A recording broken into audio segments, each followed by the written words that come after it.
Motor bike से सीखना। औसत चाल। आखिरी भाग में हमने देखा कि हमारे बाइक सवार ने 73.28 सेकंड में 1 किलोमीटर की दूरी तय की और इसलिए हमने इसकी चाल को 13.6 मीटर प्रति सेकंड निकाल लिया। अब आओ अपने बाइक सवार की यात्रा को थोड़ा अलग तरीके से देखा जाए।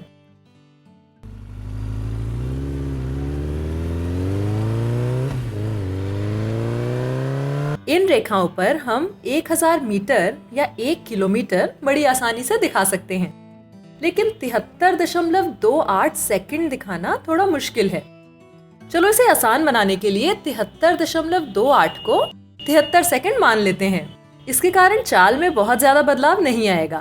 तो अब ये हुआ चाल बराबर है 1000 मीटर, इसको भाग दो 73 सेकंड से, जो कि हुआ 13.69 मीटर प्रति सेकंड।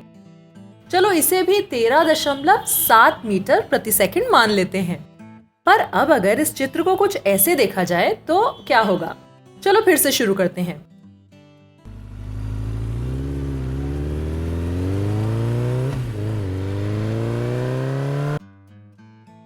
जब स्टॉपवॉच 0 सेकंड दिखाती है तो सवार 0 मीटर पर शुरू करता है और जब तक वह 1 किलोमीटर की दूरी तय करता है तब तक समय 73 सेकंड हो जाता है।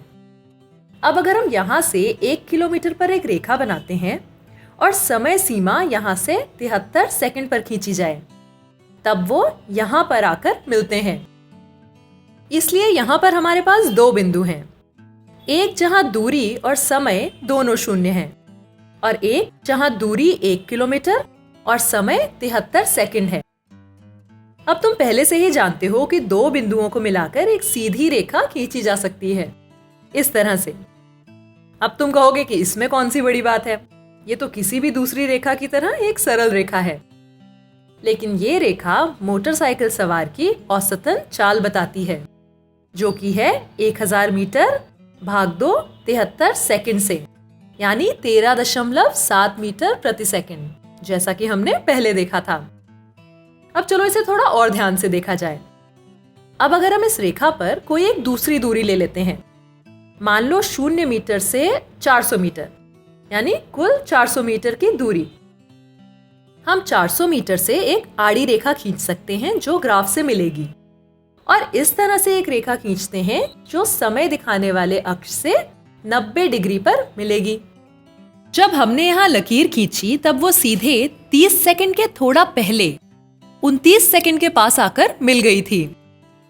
यानी हम जवाब गणित से भी निकाल सकते हैं और ग्राफ से भी।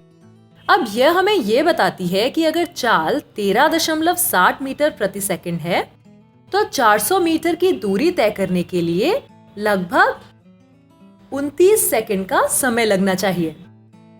चलो अब ऐसा ही 100 मीटर, 200 मीटर, 600 और 800 मीटर के लिए करके देखते हैं और ये टेबल तैयार करते हैं।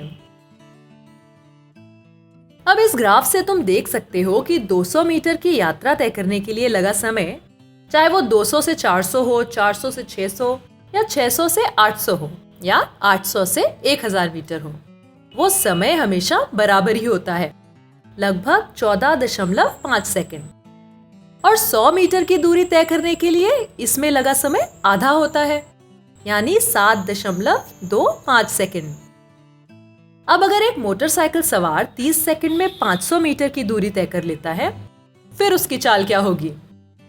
चलो अपने कैलकुलेटर का इस्तेमाल करो, जरा पता लगाते हैं। पर अब क्या तुम एक ग्राफ बना सकते हो जिसमें सेकंड में समय और तय की गई दूरी दिखाई गई हो? अगर इसके लिए ग्राफ पेपर नहीं मिल रहा है तो कोई भी सादा कागज ले लो और उस पर यह ग्राफ बना लो। पहले दो रेखाएं बनाओ जो एक दूसरे से 90 डिग्री का कोण बनाती हों। खड़ी रेखा पर दूरी लिखना और आड़ी रेखा के अंत में समय लिखना। क्योंकि हमारे पास 500 मीटर है तो 5 सेंटीमीटर का इस्तेमाल करना ठीक होगा।